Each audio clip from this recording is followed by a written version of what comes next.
உளவியலின் முதல் நூல் ஆன்மாவின் இயல்புகளை எழுதியவர் அரிஸ்டாட்டில். உளவியலின் முதல் நூல் ஆன்மாவின் இயல்புகளை எழுதியவர் அரிஸ்டாட்டில். மனிதனோ விலங்கோ தனது நடத்தையை வெளிப்படுத்தும்போது உள்நோக்கங்கள் புலப்படுகின்றன என்று கூறியவர் வில்லியம் மைக்கேல். மனிதனோ விலங்கோ தனது நடத்தையை வெளிப்படுத்தும்போது உள்நோக்கங்கள் புலப்படுகின்றன என்று கூறியவர் வில்லியம் மைக்கேல். வளர்ச்சிசார் செயல்கள் என்ற கருத்தை முதலில் பயன்படுத்தியவர் ஹார்வி காஸ்ட். வளர்ச்சிசார் செயல்கள் என்ற கருத்தை முதலில் பயன்படுத்தியவர் ஹார்வி காஸ்ட். இன்று திங்கள்கிழமை, நாளை மறுநாளுக்கு முந்தைய கிழமை எது? இது புரிந்து கொள்ளுதல் வகை சோதனை. இன்று திங்கள்கிழமை, நாளை மறுநாளுக்கு முந்தைய கிழமை எது? இது புரிந்து கொள்ளுதல் வகை சோதனை. எரிக்சனின் சமூக தொடர்புகள் கூற்றுப்படி தானே முற்பட்டு செயலாற்றும் பண்பில் செல்வாக்கு வகிப்பது ஆதார குடும்பம். எரிக்சனின் சமூக தொடர்புகள் கூற்றுப்படி தானே முற்பட்டு செயலாற்றும் பண்பில் செல்வாக்கு வகிப்பது ஆதார குடும்பம். எரிக்சனின் வளர்ச்சி நிலைகள் 8. எரிக்சனின் வளர்ச்சி நிலைகள் 8. நெறிசாரா அறிவுரை பகர்தல் பற்றி கூறியவர் கார்ல் ரோஜர்ஸ். நெறிசாரா அறிவுரை பகர்தல் பற்றி கூறியவர் கார்ல் ரோஜர்ஸ். தற்கருத்து என்ற சொல்லை முதலில் அறிமுகப்படுத்தியவர் லெக்கி.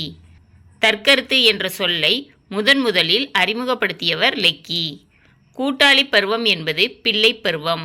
கூட்டாளி பருவம் என்பது பிள்ளை பருவம். குமர பருவத்தை சிக்கலான அமைதியற்ற பருவம் என்று கூறியவர் ஸ்டான்லி ஹால்.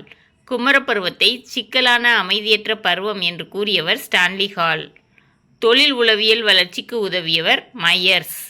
தொழில் உளவியல் வளர்ச்சிக்கு உதவியவர் மையர்ஸ். சைக்காலஜி என்ற பெயரை முதலில் தன் நூலுக்கு அமைத்தவர் க்ளோக்கல். சைக்காலஜி என்ற பெயரை முதலில் தம் நூலுக்கு அமைத்தவர் க்ளோக்கல். அனாதை குழந்தைகளை நல்ல சூழலில் வளர்த்தபோது அவர்களது நுண்ணறிவு ஈவு கூடியது என்று கூறியவர் லிப்டன். அனாதை குழந்தைகளை நல்ல சூழலில் வளர்த்தபோது அவர்களது நுண்ணறிவு ஈவு கூடியது என்று கூறியவர் லிப்டன். கவனித்தலை பெருமூளையின் செயலாக கருதியவர் ஹெப். கவனித்தலை பெருமூளையின் செயலாக கருதியவர் ஹெப். ஒரு பொருளை தெளிவாக அறிய செய்யப்படும் முயற்சியே கவனமாகும் என்று கூறியவர் மக்டூகல். ஒரு பொருளை தெளிவாக அறிய செய்யப்படும் முயற்சியே கவனமாகும் என்று கூறியவர் மக்டூகல். கவன வீச்சை பற்றி கூறியவர் ஆர்பி கேட்டல். கவன வீச்சை பற்றி கூறியவர் ஆர்பி கேட்டல். 1809 கவன வீச்சை பளிங்கு கற்கள் மூலம் சோதனை செய்தவர் ஜான்சன். 1809 கவன வீச்சை பளிங்கு கற்கள் மூலம் சோதனை செய்தவர் ஜான்சன். ஜீன் பியாஜே எந்த நாட்டைச் சேர்ந்தவர்? சுவிட்சர்லாந்து. ஜீன் பியாஜே எந்த நாட்டை சேர்ந்தவர்? சுவிட்சர்லாந்து. சிந்தித்தல் என்பது நமது உடலில் உள்ள பேச்சுக்களின் அசைவு என்று கூறியவர் வாட்சன். சிந்தித்தல் என்பது நமது உடலில் உள்ள பேச்சுக்களின் அசைவு என்று கூறியவர் வாட்சன். சிந்தித்தல் என்பது மொழியும் சிந்தித்தலும் தனியான 2 வேறுபட்ட அடிப்படையிலிருந்து எழுகிறது என்று கருதியவர் வைகாட்ஸ்கி. சிந்தித்தல் என்பது மொழியும் சிந்தித்தலும் தனியான 2 வேறுபட்ட அடிப்படையிலிருந்து எழுகிறது என்று கருதியவர் வைகாட்ஸ்கி. சிந்தனை என்பது நமக்குள் எழும் பேச்சாகும் என்று கூறியவர் வாட்சன். சிந்தனை என்பது நமக்குள் எழும் பேச்சாகும் என்று கூறியவர் வாட்சன். குழந்தைகளின் தொடக்க நிலையில் அறிவு வளர்ச்சி தொடர்பின்றி நிகழ்வதாகும் என்ற கருத்தை கூறியவர் பியாஜே.